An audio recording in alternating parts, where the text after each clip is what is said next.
How's it feel? We did it! Stoked. It's coming. For the first time in a long time, I feel like it's almost there. You know, we are gonna get this thing enclosed by the winter, and I'm hoping this time next year, we have a hotel. Usually big jobs like this, you have some disaster after another. This time, everything's gone just oddly smooth.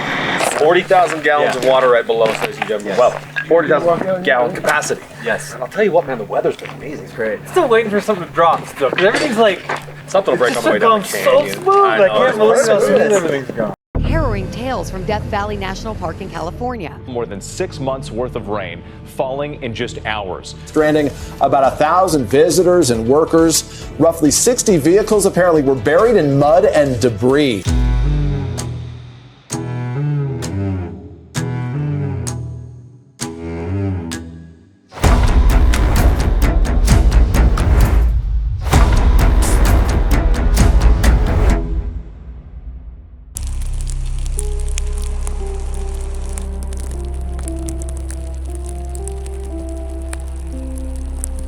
Well, what a difference a day or two can make. So today I was on a supply run trying to get the valve so we could fill the tank, to backfill the tank, as well as some decking supplies for the theater that we're gonna do the movie theater at. And as I was out, a flash flood hit the town, the area. As you can tell in front of me, I'm pulling up to Cerro Gordo. It's over the road, you can see a river there. I'm getting reports that up the road a little bit from the guys that are up there, it's completely washed out down to bedrock. That means a few things. It means that getting any water truck up there to fill this is gonna be pretty much impossible until we can get this road rebuilt. You know, that's gonna have to be the county that does that. They're the ones that grade the road. And so now, with the road washed out, I can't anticipate any cement truck being able to go up until we fix the road. So the basement can't continue, which means that we can't start framing. The wood is ordered. It's already sitting here. We already have the carpenter. So those two projects, who knows? You know, right now it's almost dark. And so I'm gonna go up in the morning. I'm actually staying in Keeler tonight because there's another flash flood warning. I just got it on my phone. There you go. Got the flood warning in effect. Up the road, the narrows are washed out. That's up where the town is there. You know, it just seemed like we were on pace to finally get this thing enclosed, the hotel, get the tank buried, have two huge pieces out of the way. Now flash flood might put us back weeks, might put us back months, might put us back longer. You know, you just don't know. If anything I've learned over the last couple years here, it's that this too shall pass and we'll figure out a way, but just hate to see momentum come to a halt like this.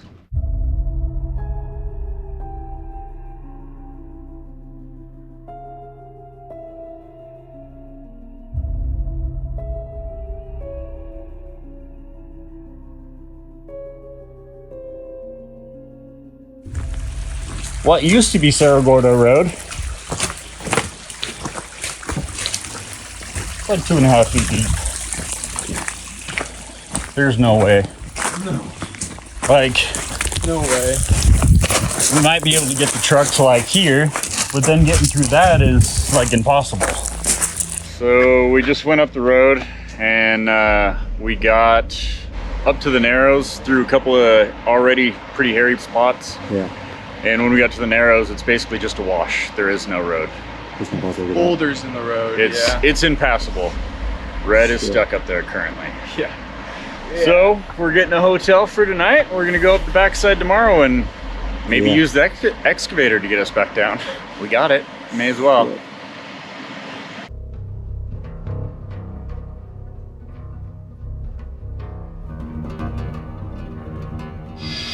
All right, so we're just about to leave and try to take the back way into Cerro Gordo to see what the damage is like. The front road is completely impassable. It's totally washed out. So we got airing down some tires, got someone making a pry rod in case we need it. We have MREs, a bunch of water. Looks like they're trying to block the road here. You can see there's a lot of machinery out. Yeah, they're blocking the road. They're trying to stop people from going through to Death Valley. but this is the only other way into Cerro Gordo, so you can see all the people hanging out.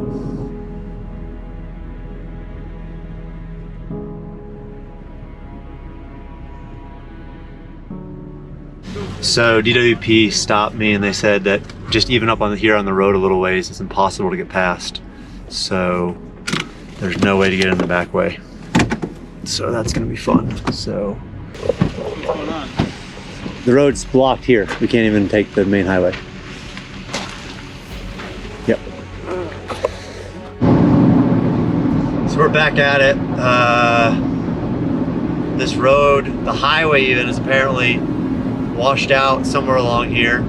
We need to not only just take this highway, the paved, then we have to get on a dirt road, and then take the dirt road for a long ways, then take the really gnarly back Cerro Gordo road. So it's not looking good already if they said that this highway's washed out, but let's see what the highway washed out means, and then see how far we can make it, because we got red up there, we got animals up there. We're gonna make it up there.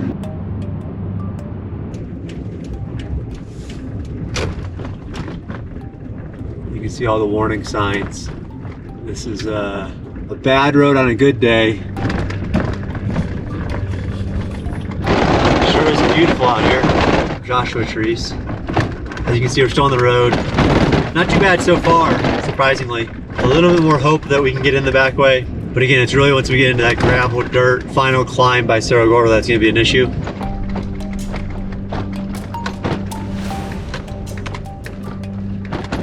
All right, here we are. Moment of truth. We're leaving White Talc Mountain Road and entering the Cerro Gordo Wash. Basically, if this way isn't accessible, and there's no way into Cerro Gordo right now. Mile or two left, 2 miles, and it's been all right. Because it seems like all the water always washes over the front down the yellow grade road. Back here there's drainage, as you can see. So I'm curious to get to town, see what happened in town, see how bad any ruts are. Alright, so getting back into town, and didn't seem the worst. Like I said, most of the water runs off the front, so we were able to make it back. It's sunny right now. And then we get on the dirt bike and explore how bad the road is going down. See if we can't fix anything with an excavator. But it's good to get back because we got our boy Red up here. And of course the animals that I gotta make sure they get cared of. So.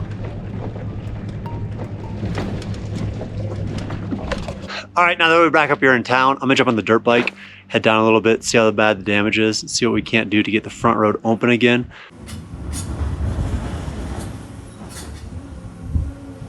This, what you're looking at, was the Narrows that just a couple days ago we brought that water tank up. It's now just a riverbed. Holy cow. Just gets worse. The rock is crazy color.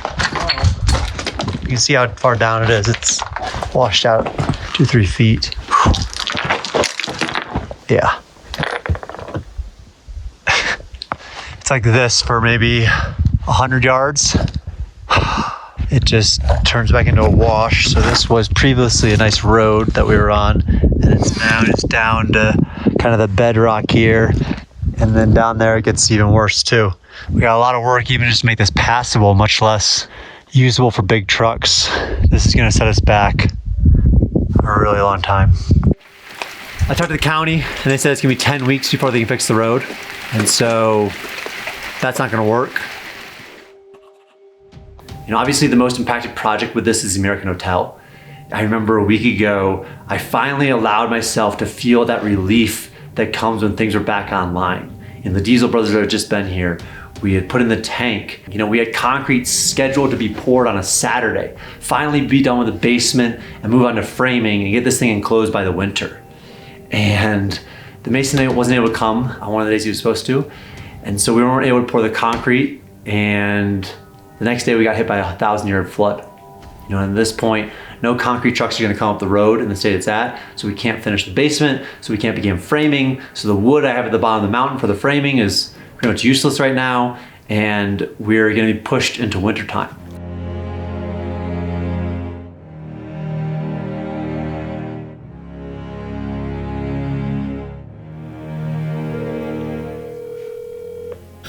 Hey, good morning, Brent.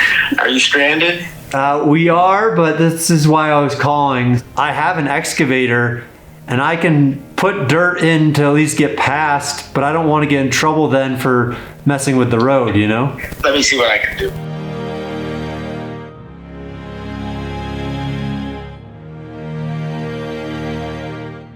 I was thinking the narrows are just down to where you can't get past. I want to just at least make a four-wheel drive passable. I just want to make sure that was all right with you guys. That's okay with me, just because we are spread thinner than thin can be right now. All right, so we just got the go-ahead from the county to fix the road. So we're gonna jump in the excavator, make this road passable again, because again, we gotta be able to get out of here. It's not gonna be perfect, but it'll at least be four-wheel drive passable.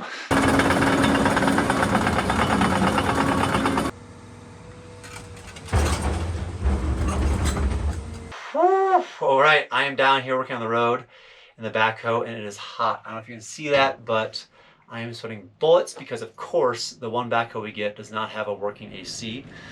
So with that, I have to give another huge shout out to Element. You know, this company's been sending product to the town pretty much since day one.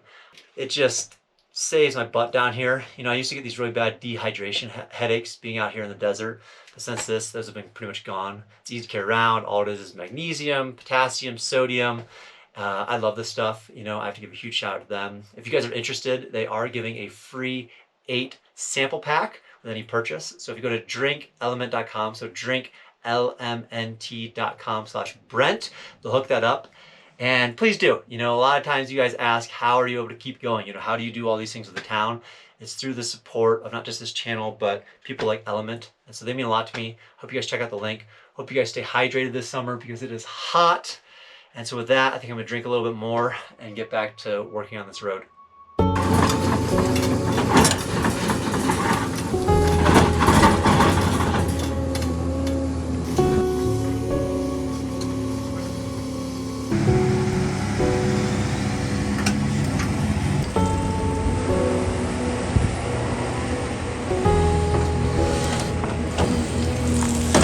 You know, I just find that life up here is this constant contrast between highs and lows. You know, every day I get to experience just the transcendental beauty that's all around me. You know, for 2 years I've been able to walk in the shadows of Mount Whitney and experience that awe and that humbling nature that comes with living so exposed out here. You know, and then my backyard is Death Valley National Park. I just get to experience that intimacy and that clarity that comes with just staring at the desert day in and day out.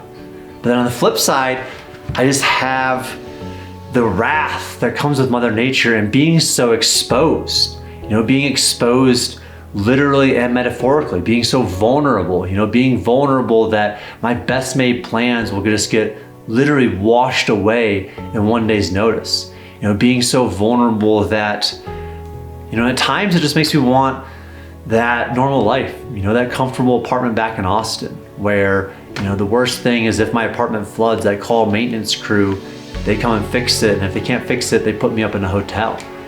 But out here, if a flood happens, no one's putting you up in a hotel, and it's not a pipe that needs to be tightened, it's a 7-mile dirt road that you have to fix piece by piece. You know, and it just draws every part of you over and over and over again to the point where you ask, how much more can you take? I think the day after the flood, I felt that, you know, I just felt, how many more of these can I go through? You know, how much more of myself can I give to this town? How much more of other people can I ask of this town? You know, it just makes me want to be in that comfortable apartment. But I know me, you know, I know that being back in that comfortable apartment, I'm gonna miss the mountain. You know, I'm gonna miss things going on here. I'm gonna get anxious about this town not seeing its true potential. And that's just what this place does to people. You know, it gets in your blood and it infects you in this way that it's been doing for the past 150 years. And I remember being sent this journal of a woman who lived here in the early 1900s. And this town practically destroyed her whole family. You know, it basically ruined her life, her marriage. It was difficult. There's 12-foot snowbanks. and she moved away from the town for a long time. And one of the last journal entries in the diary was how much she was lamenting for just one more sunset up at Cerro Gordo. And I feel that, there's some calling here. There's this beauty of nature and history and potential that I think keeps me coming back for more.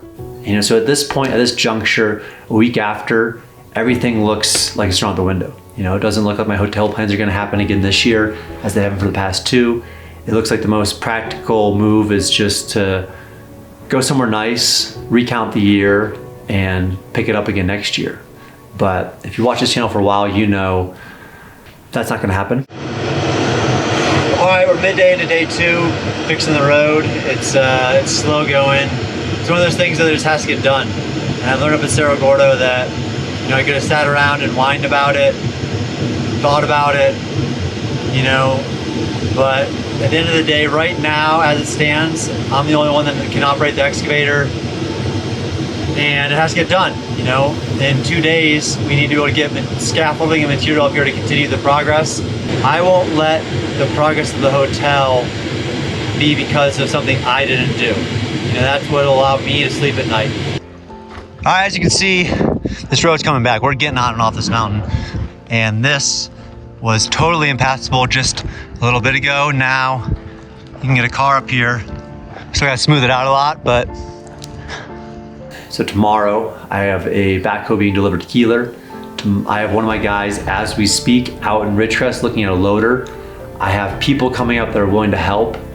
And if nothing else, I'm gonna do my absolute best to keep this thing on track. We're gonna get after this road and fix it as fast as we can. I can't wait the 10 weeks to get the cement up here because that would ruin the whole time.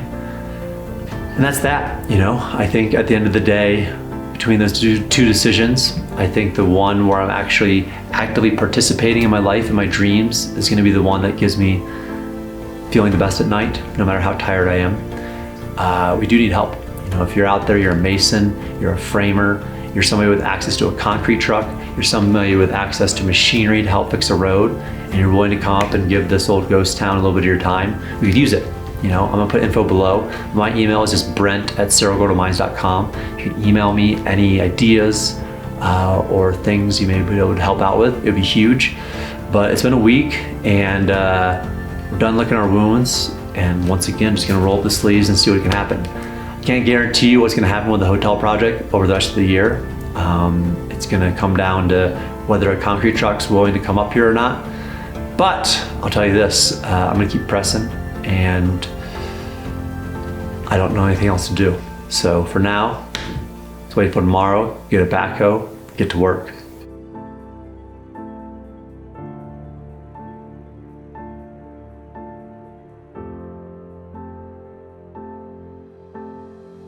Before, this is just a waterfall, and it's now at least able to be accessed, but unfortunately if you look above us, we have a lot of rain clouds, so it might just undo all this work. I really hope not. I hope it's not as bad as it was last night, but we'll see what happens from here.